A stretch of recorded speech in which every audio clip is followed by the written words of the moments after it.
Welcome to Beyond Time Signatures. Today with us we have Mr. Rohan Stevenson, aka Ibuiltthesky. Ro, welcome to the podcast again. How are we doing today? I'm doing well. Thank you so much for having me. Yeah, feeling good. Ready to yap away. Hell yeah, man! I'm so excited. Today we are joined with Manav. Manav is a co-host of the podcast as well, and I'm so excited to get this What's up, conversation guys? rolling. Ro, I just wanna take it a little bit from the start, the very beginning. I just want to start away by asking you, do you remember what was your first known memory with music in life? Uh huh. Wow, that's taking it way back. Yeah. So my dad is a musician, and he plays and sings and performs and makes music and stuff. So definitely would be of him playing guitar and singing at home. That would be my first musical memory for sure. Yeah, way Oh back in the yeah. day. And how did that make you feel about music in general? It just exposed me to it, and it got me thinking it was normal to be, you know, to play an instrument and things. So yeah, it definitely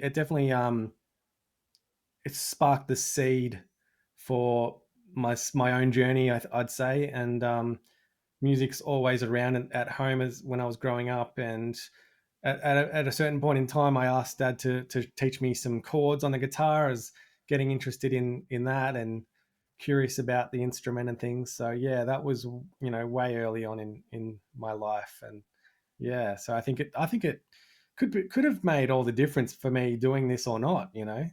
Having that around at home for sure. Yeah, Do you man. remember any band or artist that you grew up with truly changing music for you? For sure. I was listening to, I mean, the first band that made me want to go and buy a CD was Green Day, I believe. Oh, okay, And that was cool. because I was playing basketball up my street with the cool kids, the older kids, and they were talking about it. So, so yeah. Then I started listening to that and listening to the radio and anytime like rock stuff would come on, like bands like Green Day or Silverchair was an early one I heard. That drew me in big time. The sound of the guitars and just the aggressive nature of the sound, and that hooked me in very quickly. Yeah, man. And was it the rhythms that caught your the distorted rhythms that caught your attention first? I think it was the tone, the guitar tone. It just felt exciting and kind of, I don't know, there was some sort of power to it. And Yeah. that's what drew me in, I think, initially. And then you just get curious and you want to know more and you listen to more, and people that you surround yourself with will show you new bands. And particularly at high school, that's when it really started to snowball, because people you were around would show you new bands and would always be like, oh, this is the new heaviest band, you got to check this out. You know what I mean? Like hearing something new and something that topped what you already know was like the most exciting thing back then. It's like, oh, who's the heaviest band of all time?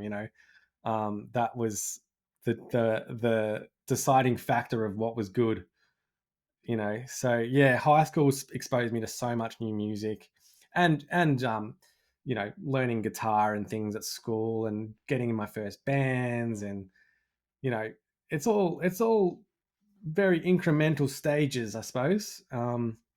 But yeah, my just love of music just never faded off. I just always just got right into it. In fact, I probably got into it too far, like obsessive.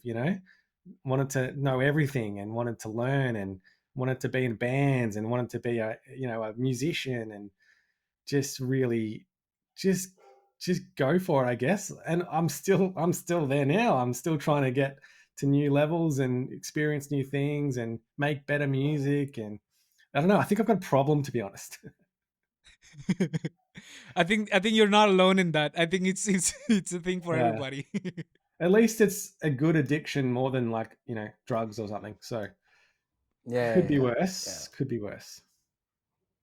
And you wouldn't have made made the kind of music you were making if you weren't like obsessed with it. No, I don't think so. It Especially this yeah. genre of music, it takes a little bit extra work, you know? There's a little bit more involved, a little bit more challenging than, maybe like an indie punk band or something like that, where the aesthetic is looseness and is not, you know, inhuman precision, which is the goal in this style of music, really. So yeah, that also is addictive too. Like how good can I get on my instrument? How accurate or how interesting can I make this? Or you know, those sorts of things drive you too. I Built the Sky is one hell of a name uh, to give yourself. Like, what did it mean picked when you picked the name, and does it mean something different now that you've actually built the thing? Like the sky is there. Sky is now complete. Yeah, for me it means like this whole endeavor was me breaking away from my previous bands and things. I used to be in bands and all that sort of stuff, and I was never the songwriter. I was never the songwriter. I was always the guitarist, and I would try to make stuff, make riffs and licks and things, but I was never the main one, which was a good thing because it meant I learnt a lot, and I learnt from people that were like doing much cooler, better things. So I learnt a lot in those early stages, but at some point, I felt the creative spark within, and I wanted to make music and just try it and give it a shot. So the name really refers to that because it's like I created this world. It's like I built this thing. That's sort of how I feel about it. It's my brain's creative realization or something. So that's where I was going with that angle. But also it came to that name because every cool name you think of is literally taken. So you have to dig deep to find something that's unique and isn't already taken, or it could be a shoe company or something. You think of some cool name. So I definitely took a long time to get to that place, but then I was playing around with that concept of like I did the thing, or and then that's what I was like, this could be something. So I was, yeah, that's it. Just eventually got to that place, and I found that name, and it wasn't taken, and I thought this is perfect. This feels right. I feel like it describes the nature of the project, and yeah. So hopefully that answers your question. I mean, man, the first time I heard your music, I was blown away. I mean, I think the first song I heard was "Up into the Ether," and I was blown away. Oh, awesome. Uh, uh, Incredible stuff, dude. Like, I think I was what, 2019. 18? 18. I was 18. Right. I was 18, and just the way it made me feel. I don't know. I don't know how to explain this, but it was like happy prog music, man. It's a lot Absolutely. more rare than sad prog music. Like sad prog music exists everywhere. Yeah. Yeah, exactly, man. It's not by accident. I'm trying to, and especially now, this is super relevant because I really wanted to make an album that was super positive, and just made you uplifts you. That's the Yeah. goal for me. I want people that listen to my music to feel better. There's a place for all emotions in music, and I love dark music and more like sad music, and I love all of that stuff. But for what I'm going for in my creative vision right now, and really since that song as well. But that was that was more so on the peripheral. But for this album I'm releasing now, it's extremely in that direction. Yeah, I like to make music that wants to lift you up, and also there's so much styles of music out there. And you're right. I feel like this is a underutilized emotion in metal. You know, Yeah. I think so it's yeah. yeah, it's like because a lot of people associate metal music with aggression and catharsis and release of, Mm, like, maybe the more emotions that are suppressed. But man, I'll be funny enough. For me, I think happiness is a suppressed emotion more than the other stuff. So for me, listening to happy metal music is like, oh, I'm getting the catharsis of happiness that I've been wanting to do for a while. Exactly, So man. Exactly. I'm having a conversation with two people that make happy prog music, while all my life I've made extremely dark, war-related political war music, prog music.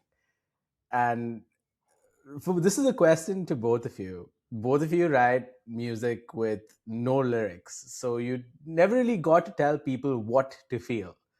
When someone tells you a track feels a certain way to them that's opposite of the way you intended, do you actually like correct them, or has it stopped being what it was meant to be for you at that point? I mean, both of you can take this question.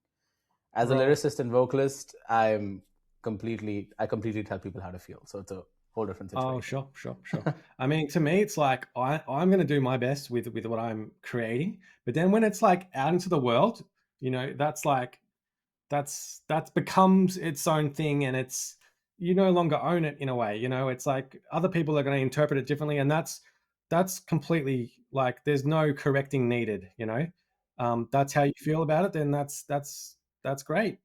You know, cool. That's it's interesting to get feedback on things when people message and stuff. But I don't correct them because I feel like that's not my place.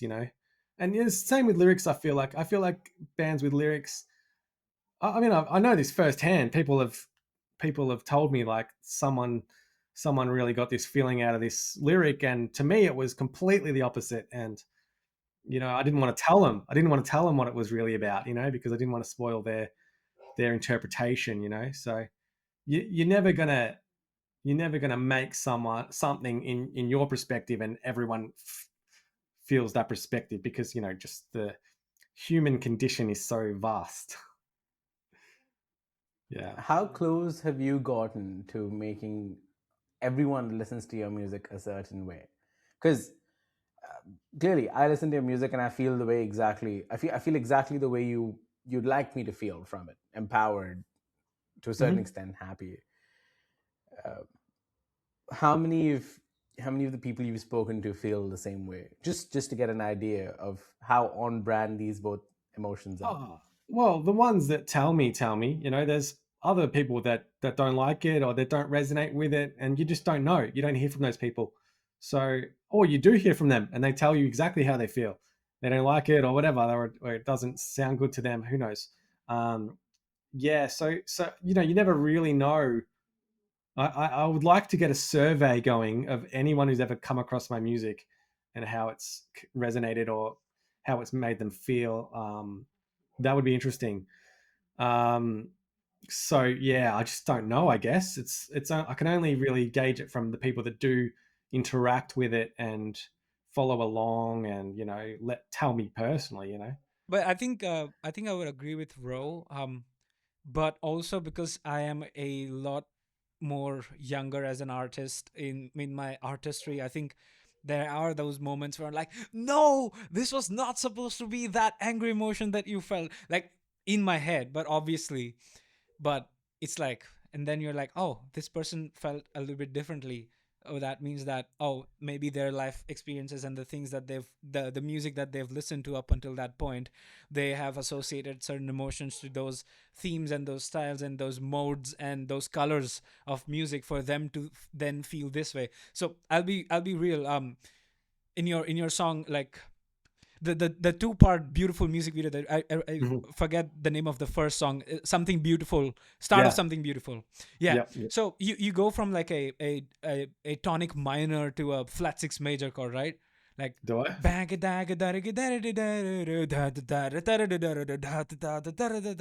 Oh yeah. Yeah. that that chord progression, the Radiohead thing, right? So for me, that's always linked to those emotions of melancholy, but it's like, oh, the sad thing happened to me, but it's past, and now I'm looking towards a brighter future. But that grief has not gone yet. That's the thing I associate with that style, because in a lot of Indian Bollywood music, we use that melodic minor thing Mhm. to invoke those kind of emotions. And when I was young, I listened to a lot of those that kind of music, and that then association happened early on for me. So Yeah. whenever I listen to that, it makes me feel that way. But I'm sure that's not going to be the same for someone who did not grow up in the same circumstances or country. Yeah. So Exactly right. yeah, Exactly. Yeah, that's like so that just made me think of like, it's like distortion on guitar. To some people, if you played a distorted guitar, instantly their brain would be like, "Oh, that's like angry music," you know, because they associate it with that aggressive sound or tone with like an angry emotion, I suppose. So I really the spectrum, it just comes down to, yeah, everyone's own unique circumstances, and I try my best to do a certain emotion, and but once it's done and finished and it's out to the world, I'm disconnected. I'm not going to.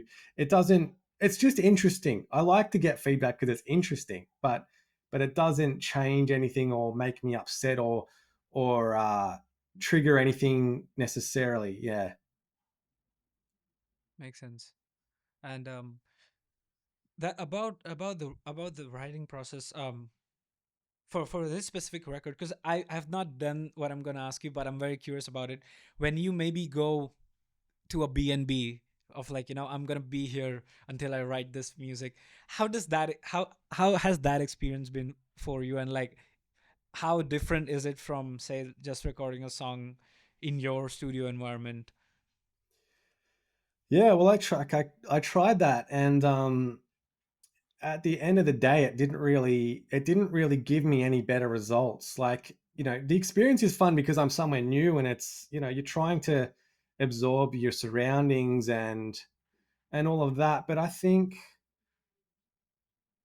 don't necessarily think it guarantees you better results or anything like that. Like, yeah, I'm about to release a documentary, so you'll see a little bit about that and my experiences with that. But for me personally, it's less about the environment. It's more about your headspace and, you know, just the circumstances in your mind and your brain, and, you know, your mental state, I think, is the biggest part of it. Um, and also, I think the other thing that actually helped me was the deadline. I set a deadline by way of booking a drum tracking session before the songs were finished and made and even written. So that was probably the bigger catalyst for getting Mm, getting things done and getting good results that I was happy with. Like, something about having a deadline means, yeah, you really had to step up to the plate. Yeah, so environment, I think, for me personally, I gave it a shot, and I have done a little tiny bit of it here and there. I don't think it's the bigger factor in my circumstances got it. necessarily. Yeah. Makes sense. It reminds me of this very beautiful quote I read a while ago. It said that the object isn't to make art; it's to be in the wonderful state where making art becomes inevitable. Yeah, I like that. That's great. Yeah. Yeah. That's great. Just a follow up question on, question aside, conversation. Um, when you're creating, we're all artists to a certain extent. Sure, we're inspired by things, but inspiration doesn't drive us on a day to day basis. On days where Mhm. you feel nothing, do you still pick up the guitar because of this deadline? And what happens when you do? I know you show up, but do you show up with the full extent that you're meant to show up with? And does magic happen on those days? Really, for me, I don't attempt to be creative when I'm not in the mood or in the zone for it. Okay. Sorry about my dogs, by the way. My dogs are That's okay. crazy. That's okay. That's okay. I don't know. Is it really bad? Do you want me to try and fix it? No, I think it's fine. I It's think not I that think bad. bad dogs are like bad pizza. They are great anyway, so that's all good. Hopefully they. Oh, can't stop them. Yeah. So um, I don't personally do it. If I'm not feeling creative, you're not going to find me picking up a guitar, and that means that I'll have weeks without touching the guitar, like literally weeks. Yeah, but I mean, years ago, I would. Years ago, I definitely would really push myself and try and make things happen regardless. These days, because I'm running a business, if I don't feel creative, there's just so much other things I need to be doing anyway. So I'm not short of things to do. And I spend time doing those other non-creative things that you need to do as an artist, you know. Um, yeah, and I find it brings the best results in the end too, because yeah, like I've learned over time that if I'm not inspired, I'm probably not going to make a banger. You know, I need to be really feeling it and really excited about it, and that's when the good stuff happens. Yeah, Makes All sense. emotional driven. Yeah, makes sense. Wasn't Yogi in Australia recently with Girish in the Chronicles? And I saw a couple snaps with you also. he How's that? was. That was really cool. Love that guy. Yeah, Really yeah, same talented man. guy. Yogi's a brilliant friend. He's a legend, and Lovely, he's lovely so guy. talented. And it was really cool. Yeah, We had a few days together, and took him around Melbourne and things. And yeah, and he invited me out to some shows, and it was great. Yeah. I'm so glad, dude. Have you guys met before that in India when you came down? Yeah, that's how we met. We met on both times. Yeah, we met on both times I went there. So 2023 and 2024. He came. He was involved in audio on those gigs. Yeah. I think he even opened for you as Yummy in Bangalore, Oh, if I remember really? correctly. Yummy was back? Yeah, Yummy was back. Anak was on drums, and it was his birthday, and these guys celebrated his birthday backstage and stuff. No way. Yeah. Yummy is a project I haven't heard about since 2016 or 17. That's crazy. Yeah. Yeah, it was a Um. cool show, Wow. man. That was Definitely. really I cool. mean, I bet. And bro, about the you mentioned about, like, the business part of things. So I want to know, like, was it a gradual thing over the years where like, the thing went from being a solo artist to then that becoming a business, or and if that, do you remember a specific time where things were like, oh, this is now a business, we gotta take the finances side of things a little bit more seriously? And when that happened, what were the things that you did not even think that, do I even have to think about this? I did not know. Mhm. Yeah, well, it's very gradual, very, very gradual. So you make music, and then if you decide to release the music, then you can start getting royalties, with streams and things. So I would release music just because I like making music, and it's a passion and my hobby. So I would do that very early on, and that that's this whole project came about because I wanted to explore my own creativity and make music rather than being with the band and not necessarily being the creative driving force. So yeah, that was my whole thing about it, was to be the creative force behind the project. And then I just made music. I think the main thing I wanted to do was make an album, because that was something that the bands I had been in hadn't quite, hadn't quite make happen yet, and it always frustrated me that we never got to that stage of having an album. So that was a big driving factor as well. So, and then just gradually, things just build and build. You start to grow audience, and you start to build revenue, and people want things from you. And it's just a very gradual point. But there was a significant moment, as per the Up Into the Ether video clip, where I decided I didn't like what I was doing for a job, and I really wanted to do something creative as a job, because I was very, things were going okay, and there was just a point in time where I was like, I can go this way and give this a shot, or I can stay where I am, and not necessarily be happy with my circumstances. So I thought, I'm gonna give this a shot and see what happens, and that's exactly what I did. And that video clip sort of shows kind of an insight into that. And yeah, but the business, it gradually snowballs. And when you see something that's working, you can do more of that and build elements, and grow different aspects of things. And to answer your second question, yes, there's so many things that come up that you never thought um, you'd have to do as an artist, and yeah, like there is so much stuff in being an artist that is not creative in any way. It's like, filling out forms and submitting things, and a lot of communication, a lot of communication. So at any given time, I'm talking to 20 people about various things, and you've got team involved, and you're communicating to these people that are involved in this part of your business, and these people are involved in this part of your business, and there's lots of communication. That's the biggest one, communication. I Yeah. have a, I mean, now that we've opened the business box of worms and the three of us on this call are creatives and entrepreneurs, the problem with being an artist and being somebody that is trying to build a business, an entrepreneur, is that they're two very opposite ends of the spectrum to a certain extent. I mean, entrepreneurship requires creativity for sure, but entrepreneurship also requires tons of communication and tons of organization. Being an artist requires freedom, requires your ability to be around that no pressure situation to create freely.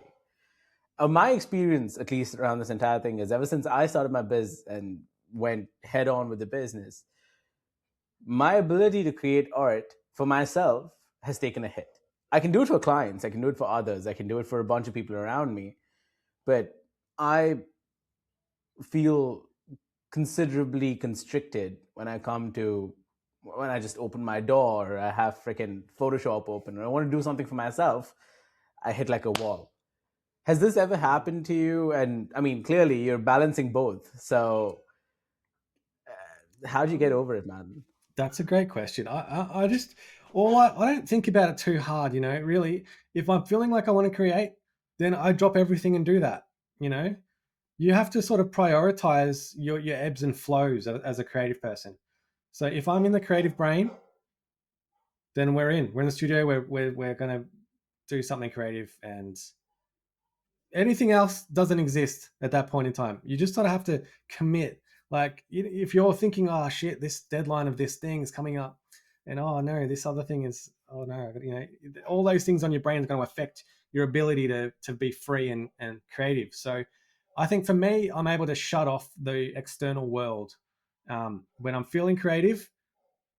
That is what's going to be happening, and I'm sorry if I didn't respond to your email or whatever it was, because that's my priority, and that's what keeps you healthy and happy and mentally thriving. I think you've got to prioritize yourself. So I would consider that, trying to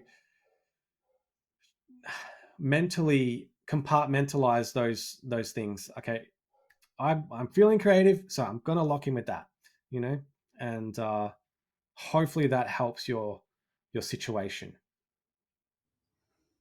Okay, I'm gonna try that today. I'm gonna lock myself in my room, throw my phone outside, and then just create. See where it takes Exactly. me. Phone off, internet disconnected, and you're good. I need the internet, Yeah. but yeah.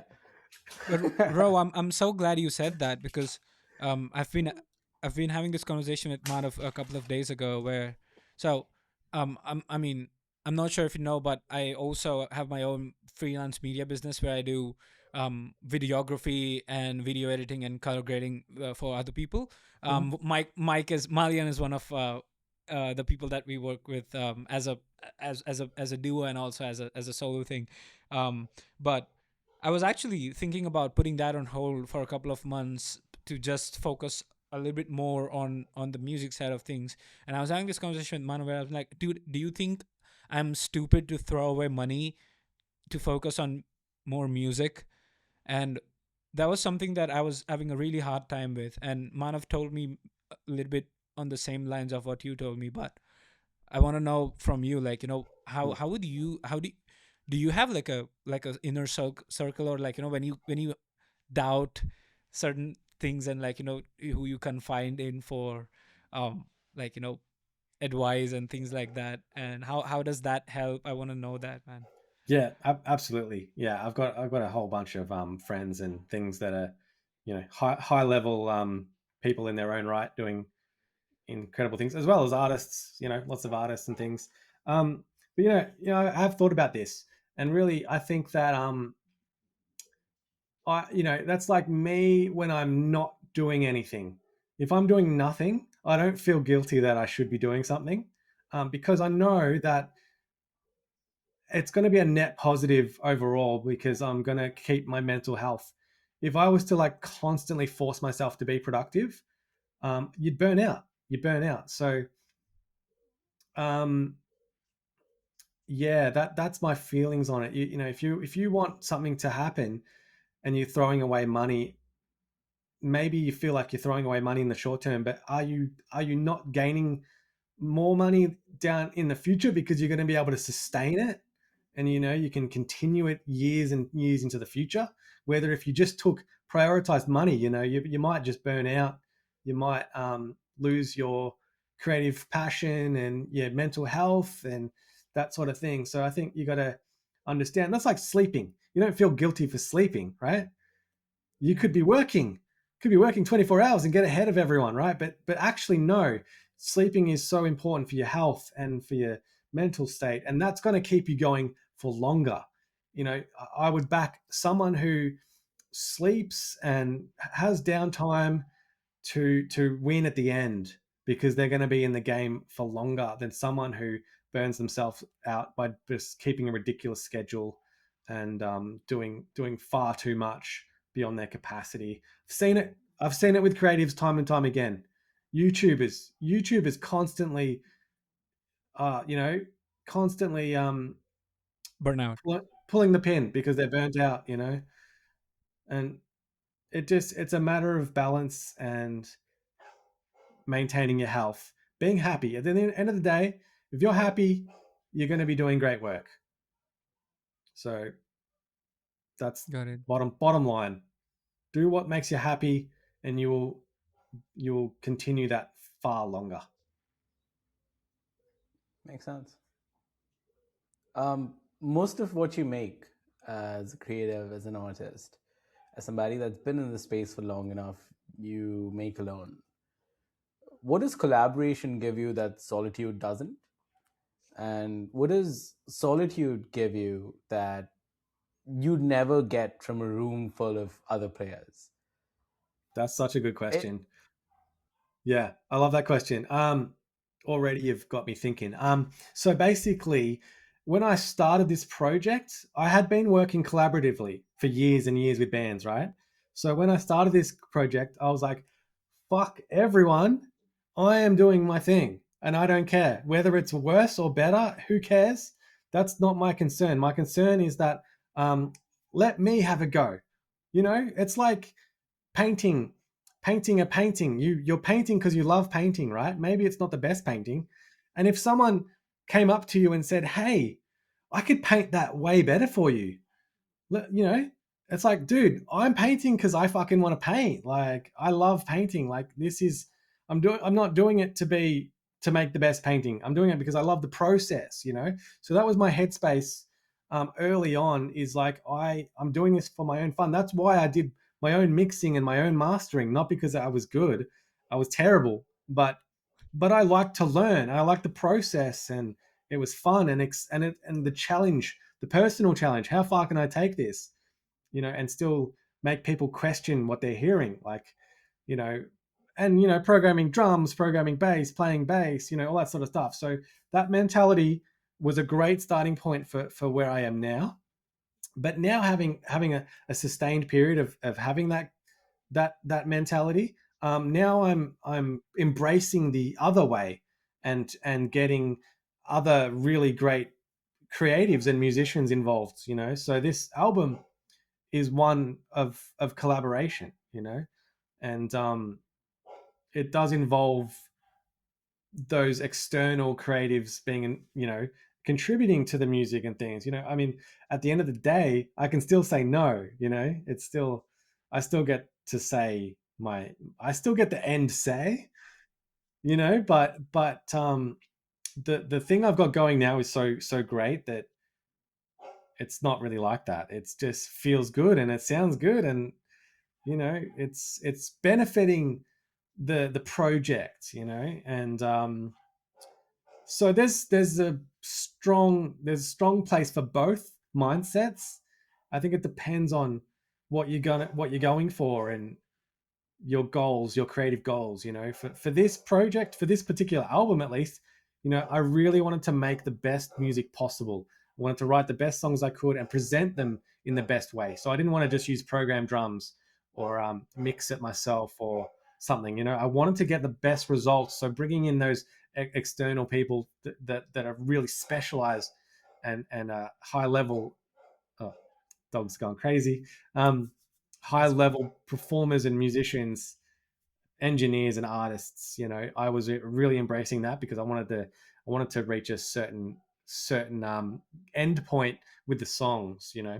Um, just building on the same question that I asked you earlier, how would you answer this question from a business point of view? Because with building a business, collaboration matters more than people think. A lot Mm, more than people think. The second you add somebody to your arsenal, your capabilities as a business just grow 10x. The second you find a new partner that aligns with you, mm. you are able to scale to newer heights. You're able to think more broadly. Your opportunity, if creating something new, just becomes 10x wider. Solitude is fantastic when it comes to figuring out a direction with the business, but collaboration matters more than people think. How does this entire perspective change from a business standpoint? Yeah, I mean, I totally agree with you. I think you're wise to expand and build team. In terms of business, having people that are specialists in certain fields. And network. Bigger networks and things. So yeah, I think that's a very wise thing to do as a business owner.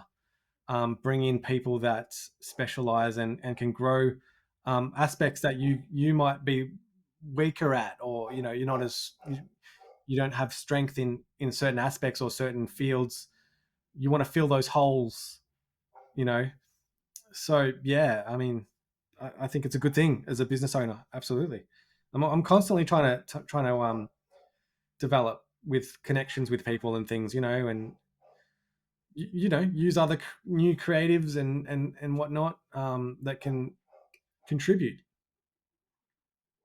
Makes sense. And man, for like when we had Pliny on the podcast, I told him the same thing, that the biggest takeaway outside of the music itself that I took from him, and I also take from you, is having your tribe of sorts. Like, even though you guys are solo guys, you have your own, set of people that you really trust, and who also bring a lot of their own personalities and dimensions. Like, dude, I think the people that you've worked with on this record, like Toby on bass, Ro on keys, and David Parks on drums, it's a killer combo. It just complements your style so well, and it just like elevates the music all in general. But just want to circle back, because of these people and because of the thing you mentioned about you wanting to make the best music. What's your definition of the best? Like, how do you, what's the metric of what's best and what's not best, and how much does emotion have to do with that, and feeling have to do with that? The best music is whatever gets the most streams, baby. Let's go. No, no. For me, the best music is what I think is the best. That's what the best music is to me. I don't care about what everyone else is doing. You know, I don't care. I that see that's the playing field I'm working with. Is first off, I want to achieve my own creative goals. That's priority one. That's got nothing to Yes. do with success, external success, and everything to do with creative fulfillment and satisfaction. Otherwise, I wouldn't be interested in doing this career. The whole point of this is that I get to outlay my own creative um, being. I'm a creatively driven person. I don't. I'm not a business person.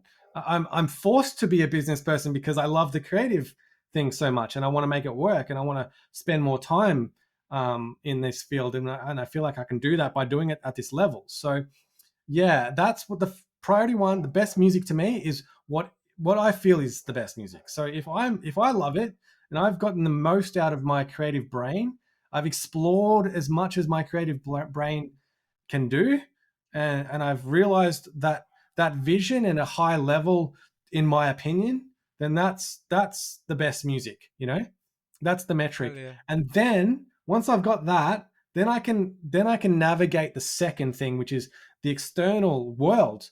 You know, can I build this? Can I get new people to see this music? I'm going to try and share it with people who like this style of this genre, or they might follow similar artists. Maybe they'll like this, you know.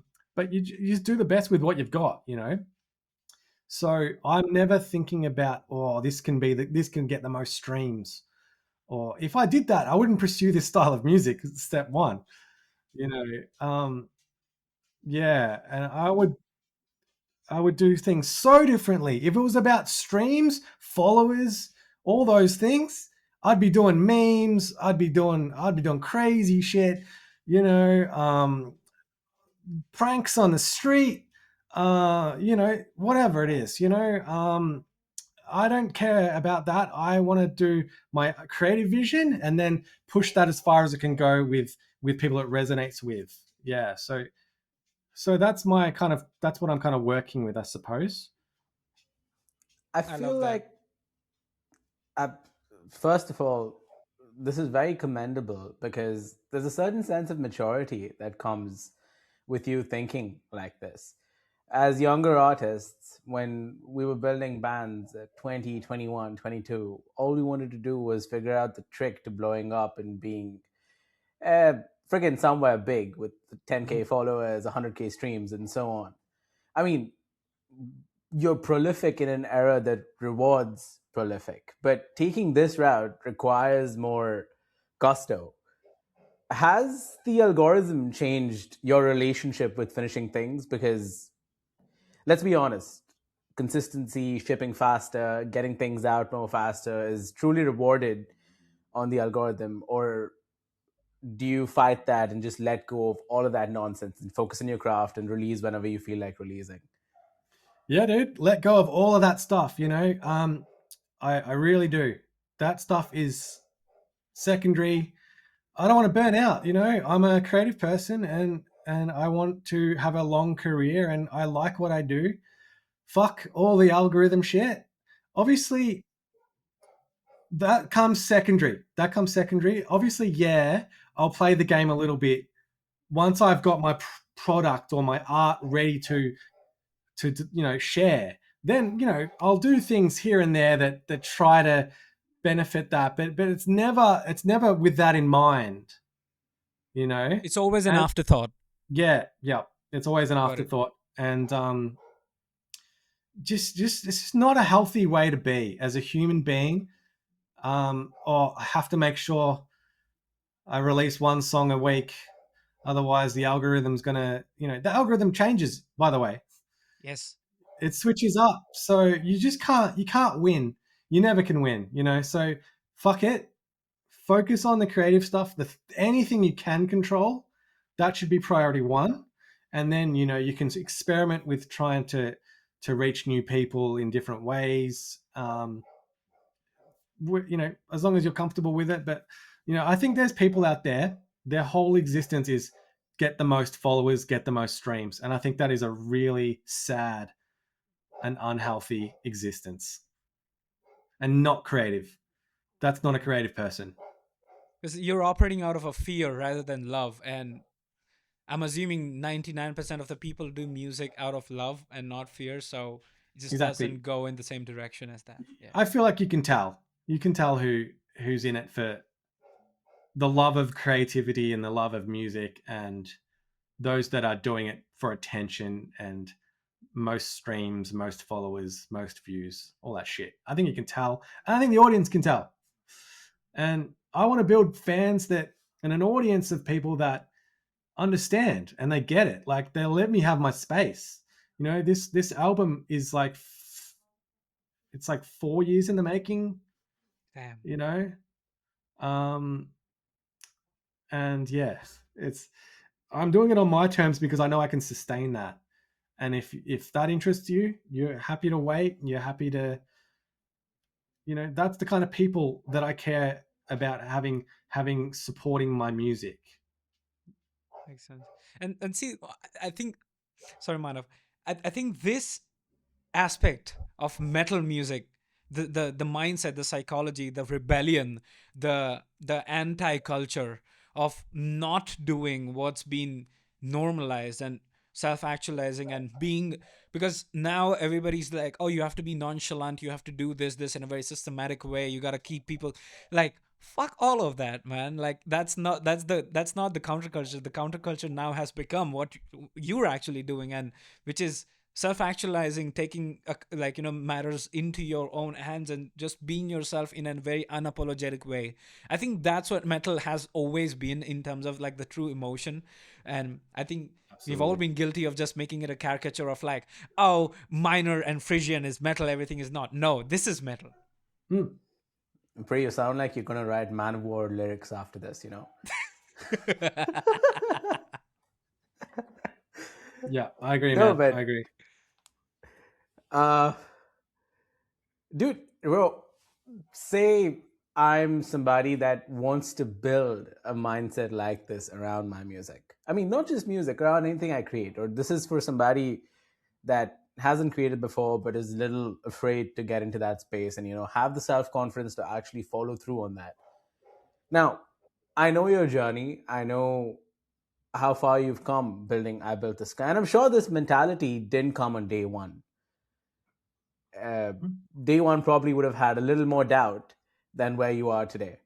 How does someone build up to where you've come? Bird's eye view. That's such a great question. I think that honestly, you just got to okay. You've got to like the thing about doubt. I feel like I haven't necessarily struggled with that.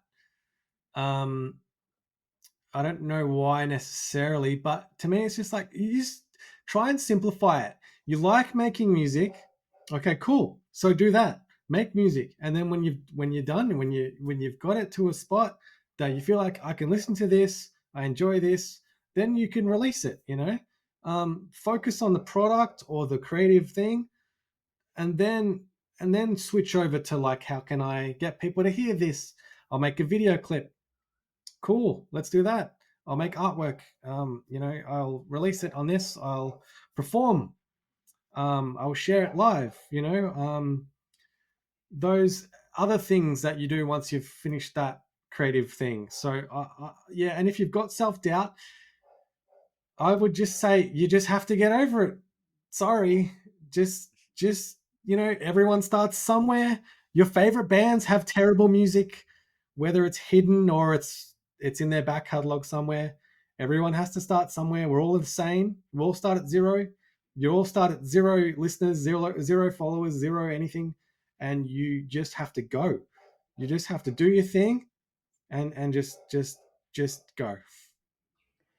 Have you always been like this? Because I'm being honest with you. Like, I don't come across people that are so So like, resilient. and not just resilient. They just do what they love doing without being pulled into the noise. I mean, a freaking school, university, even the music circles, you will find, I'm sorry to say, but sheep. Like people that just go with the herd and not what they want to do. Have you always been like this since you were a kid? Like, I'm sure this has to come from somewhere. Was it your dad? Was it somebody that pushed you to think Yeah, for yourself and yeah. do what you? Yeah, I think it comes from who I look up to as artists. I look up to those artists that are clearly doing their own thing unapologetically. That's what is exciting to me. When you hear something new or different or like, oh, I've never heard that before. Like, how does this person exist? How come they're doing this and they're not doing the obvious thing or whatever, So that I've always been drawn to that. And to me, when I was little and listening to Green Day, that was that.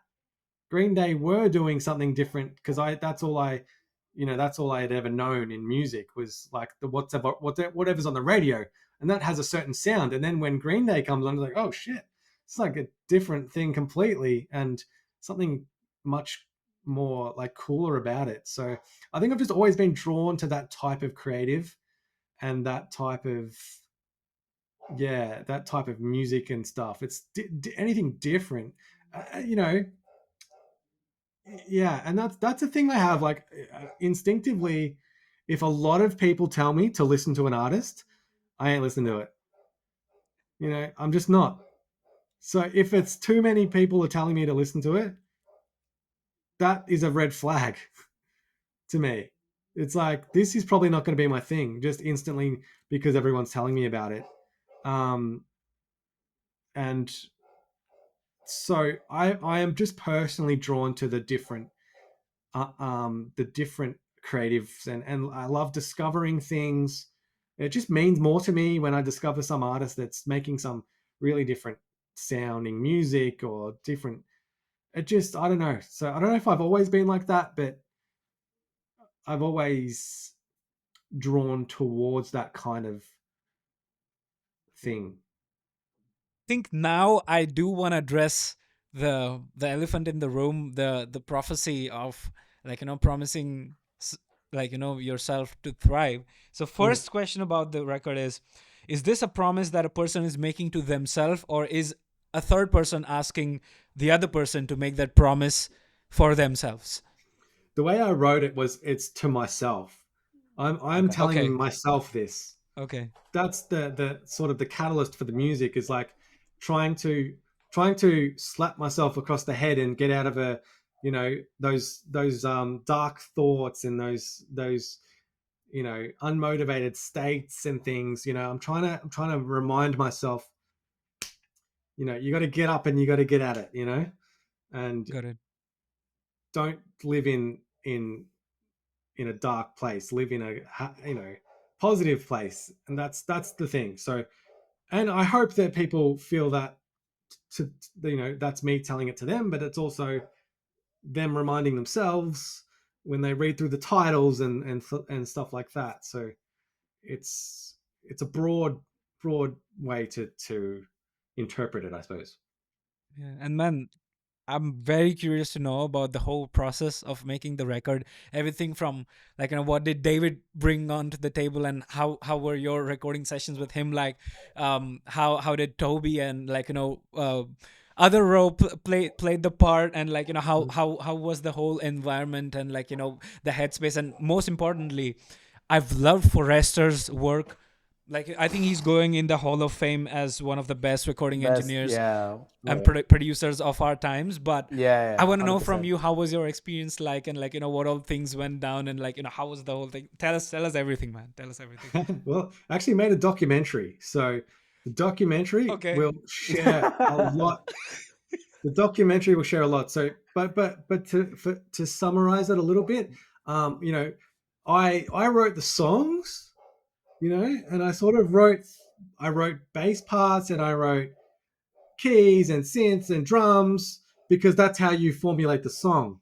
But then when I got these people involved, I would present it to them. Hey, this is what I was sort of thinking in this spot, and then together we could be like, let's not do that. Let's do this, or they might have better ideas because they're more proficient at their instruments, obviously, So then, certain things where the riff would require like a certain specific accents, then we would keep those things.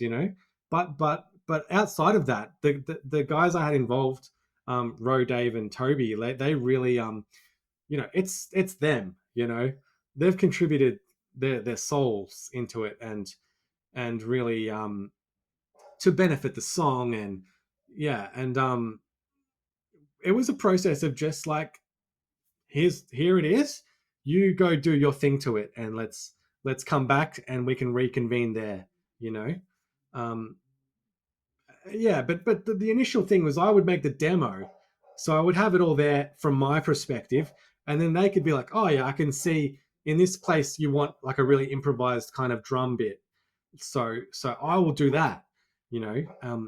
Or we need a bass solo, let's put a bass solo in here. So I could sort of sculpt the song form, and then they would contribute them their parts to it, and then we could banter back and forth. Yeah, I really like that.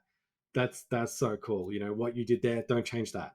You know, or how about, can we try something that's a bit more simplified here, and then we'll make it more complicated in this other bit that's more about, you know, a crazy riff or whatever it is. You know, so yeah, and that was a process over like a year, really, when I was doing that. But the documentary shows a lot of that, and yeah. But the initial thing is me writing the songs, fleshing out ideas for a song, and then getting them involved to transform.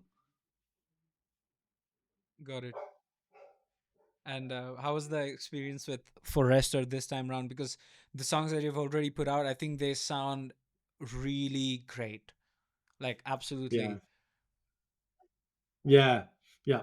It was nothing but a pleasure. Forrester is like a total genius, and like it's really fun because I'll get the stems together, or the songs, and record and that thing, and then we send it to Forrester, and then he sends it back as a song mixed, you know. And that's probably the most exciting my life can be, is when he emails me, "Hey, check out this version 1 of this mix." My life doesn't get any more exciting than that. That is the peak, because I'll hear this mix, and my mind will be like blown. I'm like, oh my god, that sounds so fucking good. Like all that work of recording the parts and constructing the sections, and adding different things, and then he will take that and work his magic and add things, and because he's got to sort of decide, okay, this part is going to be more drum focused, and the guitars are going to take a back seat, or this part, the riff is really going to be front and center, or this part, we're really going to double down on the synth. The synth is the thing that we're going to, and the other things are going to duck away a bit. You're not really going to hear them. So he has to decide, he has to steer the ship and decide what the audience is going to be, you know, listening to at the forefront, yeah. So yeah, it was great working with him, and I feel like he nailed it. I love everything he does. And like I said, like, the album is finished because every single element of it, to me, is as perfect as it can be. So I'm Hell like yeah. the end, I'm the end filter of it all. All these different elements are coming through, and then I'm the very last tip of the iceberg that says, yes, this is it, or no, we need to fix this thing, or I want to retry this bit, or whatever it is. So I'm the last final filter. I'm like the first filter and the last filter.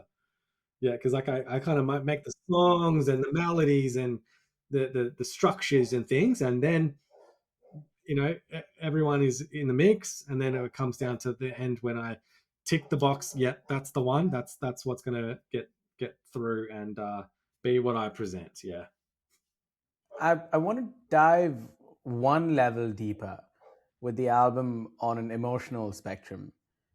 Um, with no lyrics, you can't really tell a person or anyone what to remember you by. So when somebody is done listening to the album or the music, what do you actually hope people hold on to after the sound stops? Like, what do you want the sky to mean once you're not around to play it? I just want people to just think, to just feel like I enjoyed that experience, and it made me feel good, and it took me on a journey that had emotional resonance. That's really it. That's really it. You don't have to. I don't care about like, oh, that was the best guitar solo I've ever heard, or that was the best riff, or whatever. That's all secondary to the feeling, and walking away being more enriched with the experience of listening to my music. That's my hope. Okay, very very cool, man. Very cool. Mm. Uh, So it's like almost, what, 3 days to the album drop. Like, how are you feeling, man? I'm excited, man. I mean, I've been sitting on finished song files for like nearly 7 months. So it's been a long time, and I'm just really excited to share the music with people. And I just hope that it resonates with more people, and I can keep growing and keep doing this as a career. And and I really want to get back on stage. I've been off stage for a long time, and that's going to be my new priority once this album's out. I'm really going to work on getting back on stages worldwide, because that's something really fun to do, and yeah, I just miss it. Yeah, man. Tell us a little more about the last 7 months. Considering the record, I mean, the tracks were done 7 months ago. I'm sure you spent 7 months in marketing. Uh, People underestimate, especially musicians, underestimate the value of good marketing in 2026, especially around the music. I think this was a conversation we were having with Clayton on one of our podcasts uh, where he told us about the music being the olive oil and your marketing being the bread. So you put the olive oil on the bread and then eat it. It was a crazy analogy, but that's the one thing I can remember from that podcast that was like really solid. Um, when was the first time you realized the importance of marketing along with your music as the bread? And following up to that, how has the experience been marketing this album specifically? Now that you have the team, the budgets, the ability to put together banger music videos compared to when you started. Okay, so to answer your first question, marketing to me is the difference between being a professional and being an amateur. You know, if you want to do this as a professional, you need to market your music. If you want to do this as an amateur, don't worry about marketing your music. Just do whatever you want. You know what I mean? So it's pretty important if you want to do this as a career, because it's your job now to get people to be, to listen to you and therefore support you, to be able to make it a career. If you want to be a career, have a career as an artist, you need to make money. Like, I wish it wasn't the case, but it is. If I want to continue living in a house and all of that stuff. Um, so yeah, and yeah, so for the last 7 months, I put a lot of effort into making the video clips. That was a fun thing that and creative as well. So we had a lot of fun doing that. Working with Colin Jeffs, who is like killing it in Australia as a videographer. He works with lots of massive bands, and he's just an incredible creative person. And he's just really great at what he does. He's great to work with. And I've been very lucky to work with him on many projects now. And I hope to do work on many more. So yeah, I was getting together with him, figuring out what we can do with the budgets, and just trying to maximize on it all. So yeah, and then it's just making the reels and the artwork. Obviously, that was a big part of it too. The merchandise, the vinyls, the CDs, stickers, Dude, t-shirts, mugs, I'm going to pick tags. up an entire pack as soon as it's out. Yes, Because yes, I just awesome. got a record player and there's a whole ass bunch of vinyls I bought yesterday. Oh, Some cool. Gojira, some Between the Buried and Me, some freaking Yeah, Architects. But yeah, I'm excited for this new record. Um, Me too, man. yeah. yeah, I me don't know too. if Praise brought this up earlier, but so on a day-to-day basis, as a full-time job, we run a creative studio, me and Prey, with a few others around the Mhm. world. Um, and sometimes, well, more often than so, we come across artists that don't understand the value of what you just said. Yeah. We support artists, we support brands, we support people across their branding, web design, music videos, commercials, social media reels. It's the whole freaking shebang. But like, people don't understand, musicians specifically don't understand the value of what you just said. Um, and I I don't know what other way of telling them, or like telling them how important this is. Mhm. What would you tell somebody that doesn't understand how important this is? Like, I've tried convincing Yeah. them in every freaking way possible. Yeah. Well, I would just say, okay, look, what are your goals? What are your goals here? You either want to do this professionally, or you want to do this as a hobby, right? surely you can fit into one of those categories. If you want to do it professionally, then you have to consider you yourself as a business, and all businesses market. You know, all businesses market. The biggest bands, Metallica, market. You know, you're not gonna outperform Metallica without marketing and putting together assets and things. You know, every band that is running a professional business does it. So if they don't want to do that, then okay, cool. You sound like you're a hobbyist, and don't worry about it. Just make music and have fun, and that's cool if you want to do that. But if you want to make impact, you want to reach people from wider community outside of your friends and your family, you need to think about marketing. You need to think about video production, uh, you know, visual elements of what's involved. Every band is, pre-internet bands were doing video clips, and now it's a matter of adapting with your tools that you've got to reach people, and that's ever evolving. So I would just tell them, look, if you want to be a professional, you have to get to know and love marketing, and that's discussion over. Yeah. And one thing I've realized is that a lot of people have this connotation where it's like, oh, but people are listening to me, then why should I market? Isn't marketing done to make more people listen to me? And that's where I think they're wrong, because marketing is to give, to let people know that what you say you are is consistent and is something that, like, every time I see your video on feed, I either know it's going to be a banger music or it's going to be something inspiring that I'm going to listen to, where it's like, hey, you have to do this because you owe yourself this. It's going to be something along those lines. And Mhm. that's what the marketing kind of does, where it's like, it's not to, oh, I like, it's for more views or more visibility. Yeah, sure, there's going to be a little bit of a part to play, but more so it's like, oh, it's what you say you are, but in practice. That's the great way to say it. That's a great way to say it, man. Like what you just said. So this is more on the fun level. Um, if you had to keep only one forever, the ability to write music or the technical ability to play music at your level, what would you choose? Write music, undoubtedly, because I enjoy the simplest, most low low res music. I enjoy that. I love that too. So I don't.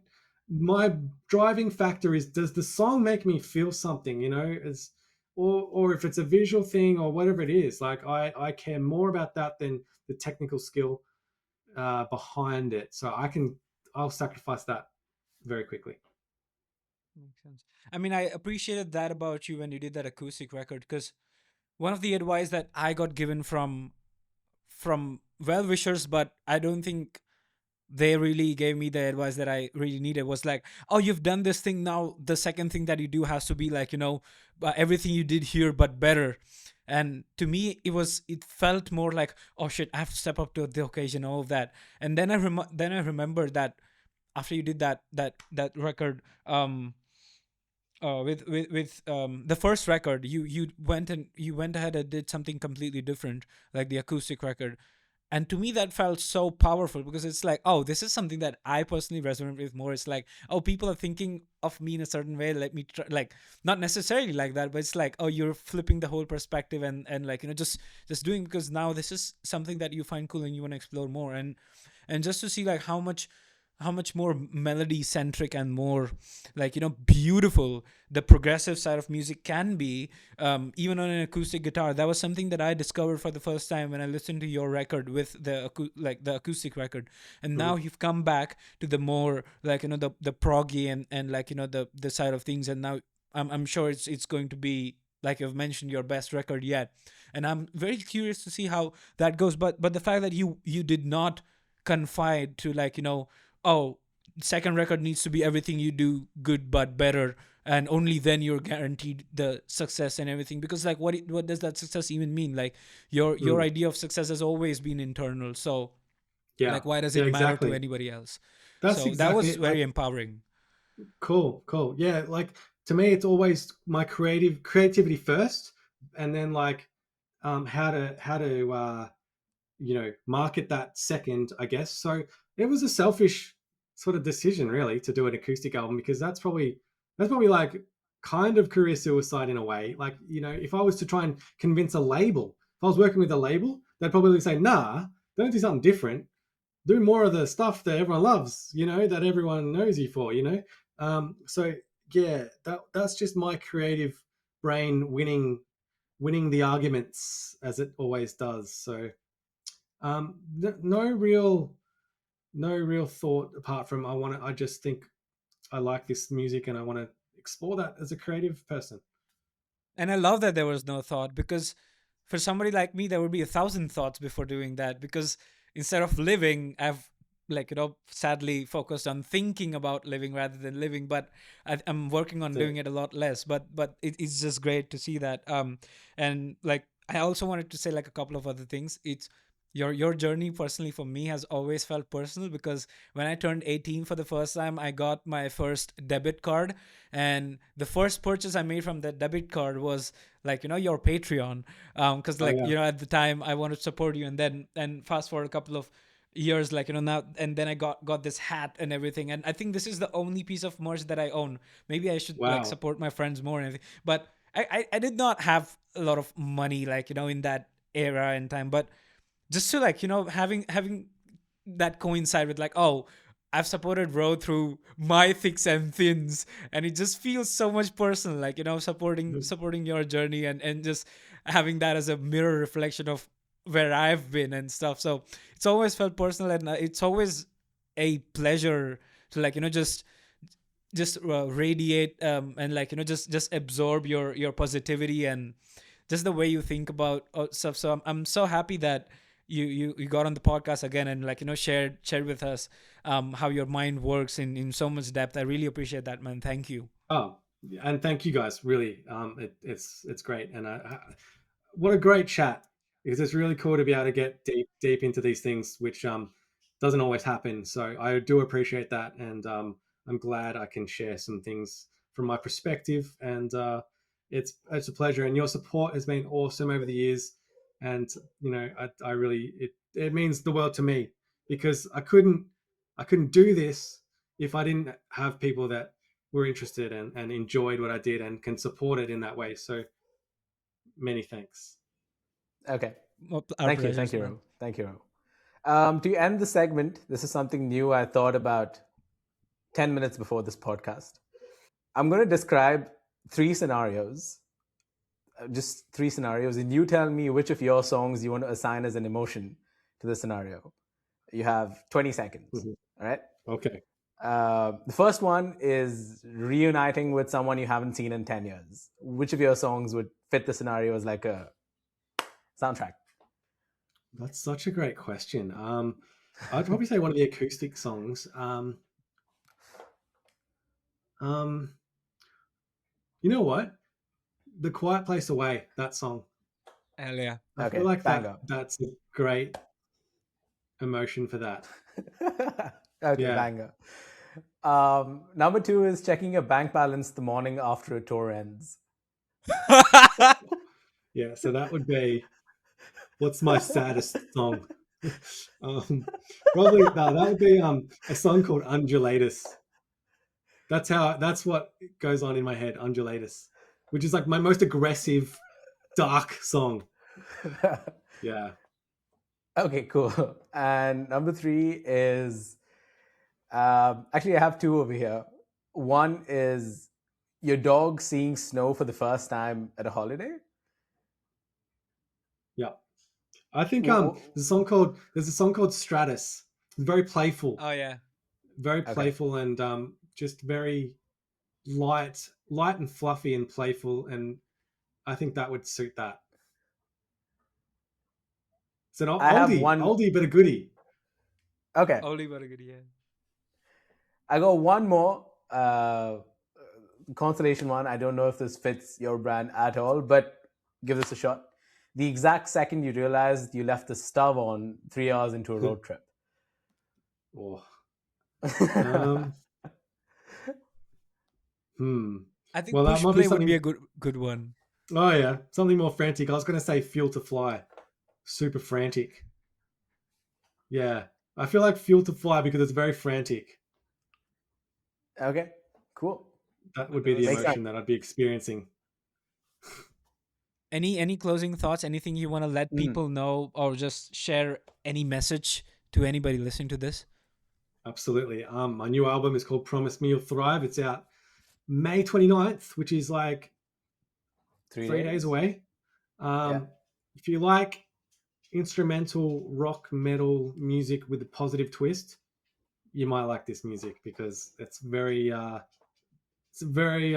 uplifting overall themes throughout the album, and I feel like it's my best work. So if you've heard of me before and you've heard my songs and you have enjoyed them in the past, give this album a shot because I feel like it's my best work, and I would love for you to hear it. Hell yeah, man! So excited. Thank you, Ro. Thank you so much, man. This has been Awesome. a Thanks so pleasure. much, guys. Really appreciate it.